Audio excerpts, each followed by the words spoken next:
ক্ষমতা পাওয়ার পর থেকে শুধু আওয়ামী লীগের নেতাকেতারা ফোন দিচ্ছে, এটা বলতেছে ওটা বলতেছে। তারা কি এখন নেস কাটা বিলাই হয়ে গেল নাকি? সারাক্ষণ পা পড়ে আর বলে যে দেশে যাব দেশে যাব।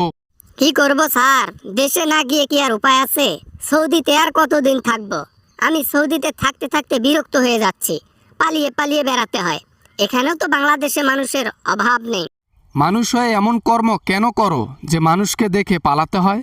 মানুষ হয়ে কেন ওই কুকর্মগুলো করো যেগুলো বাংলাদেশের মধ্যে করে গেছো?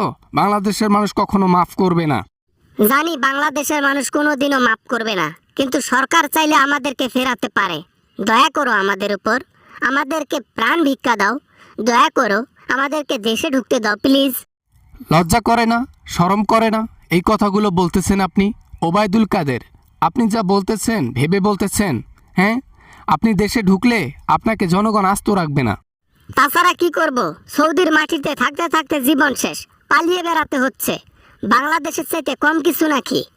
নিজের দেশে প্রাণ গেলে সেটাই ভালো। সৌদিতে আর এভাবে পালাতে চাই না। হা হা হা হা হা। কেন পালাতে চাও না কেন? যে কাজকর্ম তোমরা করে গেছো সারা জীবন, আরও তোমাদেরকে কষ্ট করতে হবে, স্ট্রাগল করতে হবে। স্ট্রাগল করতে করতে জীবন তুষ হয়ে যাচ্ছে, জীবন তেজপাতা হয়ে যাচ্ছে। আর পারি না। বাবা তারেক রহমান, দয়া করো বাবা, তুমি তো ক্ষমতায় গেছো, চাইলেই আমাদেরকে ফেরাতে পারো। আমি চাইলেই তোমাদেরকে ফেরাতে পারি, কিন্তু সেটা আমি করব না। আর আমার কথা জনগণ কখনোই এটা একমত হবে না। আর জনগণ যা বলবে তারেক রহমান তাই করবে, এটাই মেন কথা। এতদিন তো জানতাম সরকারের কথা জনগণ শুনে। এখন তো তোমার কথা শুনে মনে হচ্ছে জনগণের কথা তুমি শোনো। এটা কোনো হইল? তাহলে সরকার হয়ে কি করলা? নির্বাচন করে কি করলা? তোমরা তো হয়েছো অবাধ্য হয়ে, টিকতে পারো না দেশে একটা মিনিট।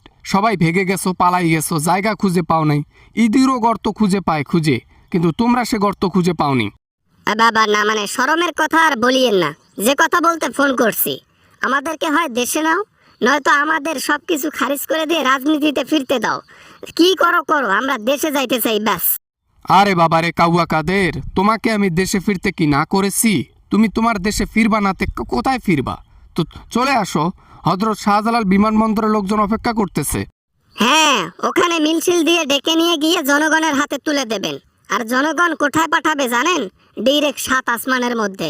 আমি চাই না এই বয়সে জনগণের পিটুনি খেয়ে ৭ আসমানে যেতে। বাংলাদেশ থেকে চলে গেছেন অর্থ লুটপাট করে, বাংলাদেশ থেকে চলে গেছেন গণহত্যা করে। এরপরও কি আপনাদের একটুও মনে বাঁধে না এইটা বলতে যে বাংলাদেশে আমাদেরকে নাও? না, আমাদের মনে বাঁধে না। আওয়ামী লীগের নেতাগেতাদের টাকার দরকার, ক্ষমতার দরকার। ক্ষমতা ছাড়া রাতের ঘুম হয় না। টাকার বিছানায় না শুইতে পারলে ঘুম আমাদের ক্লিয়ার হয় না। 17 বছর তো টাকার উপর ঘুমাইছো, পাওয়ারের মধ্যে ছিলা, তারপরও তোমাদের পাওয়ার লাগবে? তা পাওয়ার যদি তোমাদের এতই প্রয়োজন, তাহলে দেশে এসে পাওয়ার নাও না, ওখানে কেন?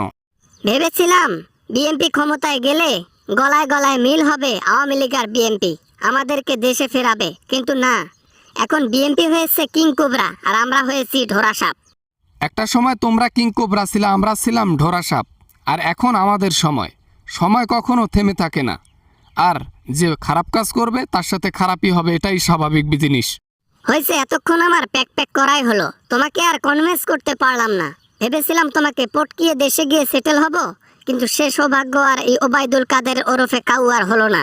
হ্যাঁ হ্যাঁ হ্যাঁ, সৌভাগ্য মারা লাগবো না। তোমরা দেশে ঢুকলে আগে জনগণের হাতে তুলে দেব, আইনের আশ্রয় আর নেব না, বোঝো নাই?